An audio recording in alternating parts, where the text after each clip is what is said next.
മന്ത്രിസഭയിൽ നിന്നും വരുന്ന തീരുമാനങ്ങളൊക്കെ. അതിനൊപ്പം തന്നെ എടുത്തു പറയേണ്ട വളരെ പ്രധാനപ്പെട്ട ഒരു കാര്യം, പാർലമെന്റിന്റെ വർഷകാല സമ്മേളനം കൂടി അവസാനിക്കുന്ന ദിവസമാണ് കേട്ടോ ഇന്ന്. രണ്ടു സഭകളിലും ഇന്നും പ്രതിഷേധം തുടരാൻ തന്നെയാണ് പ്രതിപക്ഷത്തിന്റെ തീരുമാനം. ഡൽഹി പ്രക്ഷോഭത്തിലും അയോധ്യ സംഭാവനക്കൊള്ളയിലും കൃത്യമായ മറുപടി ലഭിക്കണം എന്നാണ് പ്രതിപക്ഷത്തിന്റെ ആവശ്യം. വർഷകാല സമ്മേളനം ആരംഭിച്ച ഒരു ദിവസം പോലും പ്രധാനമന്ത്രിയെയും ആഭ്യന്തരമന്ത്രിയെയും സഭയിൽ എത്താത്തതും വലിയ പ്രതിഷേധങ്ങൾക്ക് ഇടവച്ചിരുന്നു. സഭ പ്രതിഷേധത്തിൽ മുങ്ങിപ്പോയപ്പോൾ സുപ്രധാന ബില്ലുകൾ സഭയിൽ കൊണ്ടുവരാൻ സർക്കാരിനായില്ല. ശരത് ലാൽ വിവരങ്ങളുമായി ഡൽഹിയിൽ നിന്ന് നമുക്കൊപ്പം തത്സമയമുണ്ട്. Sarath Lal, good morning. ഇപ്പോൾ പറഞ്ഞ പോലെ ഇന്നിപ്പോ സഭ അവസാനിക്കുന്ന ദിവസമാണ്. പക്ഷേ ഇത്രയും ദിവസം തുടക്കം മുതൽ ഇതുവരെ അമിത്ഷാ ഒന്നും സഭയിൽ എത്തിയിട്ടില്ല. സഭയ്ക്ക് പുറത്ത് മാധ്യമങ്ങളോട് നിങ്ങൾ ഒരു നോട്ടീസ് കൊണ്ടുവരൂ, ഞാൻ എത്ര സമയം വേണമെങ്കിലും ഇരുന്ന് മറുപടി പറയാൻ റെഡിയാണ് എന്ന് പറയുന്നതല്ലാതെ സഭയ്ക്കുള്ളിലേക്ക് വരികയോ അതല്ലെങ്കിൽ ഈ പ്രതിപക്ഷങ്ങളുടെ ചോദ്യത്തെ നേരിടാൻ തയ്യാറാവുകയോ ചെയ്തിട്ടില്ലെന്ന് മാത്രമല്ല, വളരെ സുപ്രധാനമായ ബില്ലുകളൊക്കെ പരിഗണനയ്ക്ക് വന്ന ഒരു സമയം കൂടിയായിരുന്നു ഇപ്പോഴത്തെ ഒരു സഭാ കാലയളവ്. ആ ബില്ലുകൾ പോലും സഹമന്ത്രിമാരാണ് അവതരിപ്പിക്കുകയും അംഗീകരിക്കുകയും ഒക്കെ ചെയ്തത്. അപ്പൊ ഇന്ന് സഭയിൽ അമിത്ഷായോ പ്രധാനമന്ത്രിയോ ഒക്കെ എത്താൻ എന്തെങ്കിലും സാധ്യതയുണ്ടോ? ഇന്ന് എന്തൊക്കെ നമ്മൾ പ്രതീക്ഷിക്കണം ശരത്?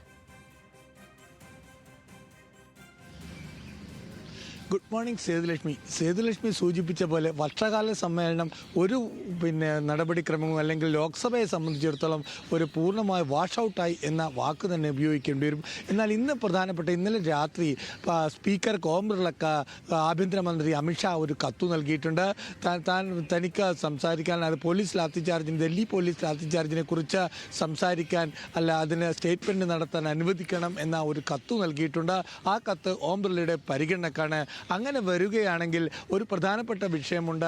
ഇന്ന് സഭ സൈൻ ഇൻ ഡേയാണ്. സഭ പിരിയുമ്പോൾ സാധാരണ പ്രധാനമന്ത്രിയും അതേപോലെ തന്നെ ആഭ്യന്തരമന്ത്രി അടക്കമുള്ള എല്ലാ മന്ത്രിമാരും സഭയിലുണ്ടാവും. എന്നിട്ട് ദേശീയഗാനം പാടിയാണ് സഭ പിരിയാറ്. അതാണ് കീഴ്വഴക്കം. ഇന്ന് ആ തരത്തിലേക്കുള്ളൊരു കീഴ്വഴക്കം ഉണ്ടാകുമോ എന്നാണ് എല്ലാവരും ഉറ്റുനോക്കുന്നത്. പ്രധാനമന്ത്രി നരേന്ദ്രമോദിയും അതേപോലെ തന്നെ ആഭ്യന്തര അമിത്ഷായും എല്ലാ ദിവസവും പാർലമെൻറ്റ് അകത്തു വരാറുണ്ട്. എന്നാൽ സഭയിലേക്ക് വരാറില്ല. ലോക്സഭയിലേക്കും രാജ്യസഭയിലേക്കും വരാറില്ല. രാജ്യസഭയിൽ ചർച്ചകൾ നടക്കാറുണ്ട്. ഇന്നലെ തന്നെ പ്രതിപക്ഷം ബഹിഷ്കരിച്ചിട്ടും ചർച്ചകൾ നടന്നിരുന്നു. അതേപോലെ എന്നാൽ ലോക്സഭയിലാണെങ്കിൽ സഭ തുടങ്ങുന്നതിന് മുമ്പേ പ്രതിപക്ഷം എഴുന്നേറ്റ് പ്രതിഷേധിക്കുന്നതിന് മുമ്പേ തന്നെ 11 മണിക്ക് സഭ തുടങ്ങിക്കഴിഞ്ഞാൽ പ്രതിഷേധം ആദ്യത്തെ മുദ്രാവാക്യം വിളിക്കുമ്പോൾ തന്നെ സഭ നിർത്തിവെക്കുന്ന ഒരു നിലപാടാണ് ഭരണകക്ഷി ഇതുവരെ പുലർത്തി വന്നിരുന്നത്. ഇന്ന് അതിനൊരു മാറ്റമുണ്ടാകുമോ എന്നാണ് അറിയേണ്ടത്.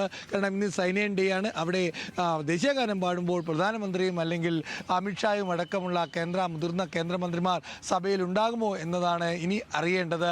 ഏതായാലും ഓം ബിർളക്ക് കത്ത് നൽകിയ ഒരു സാഹചര്യത്തിൽ അമിത്ഷായെ അല്ലെങ്കിൽ സ്റ്റേറ്റ്മെൻറ്റ് നടത്താൻ അല്ലെങ്കിൽ വിളിക്കുമോ, അല്ലെങ്കിൽ സ്റ്റേറ്റ്മെൻറ്റ് നടത്തിക്കഴിഞ്ഞാൽ ആ സ്റ്റേറ്റ്മെൻറ്റ് ബഹളമുണ്ടെങ്കിൽ സഭയുടെ മേശപ്പുറത്ത് വെക്കാൻ അനുവദിക്കുമോ തുടങ്ങിയ വിഷയങ്ങൾ ഇന്ന് ഉയർന്നു വരുന്നുണ്ട്.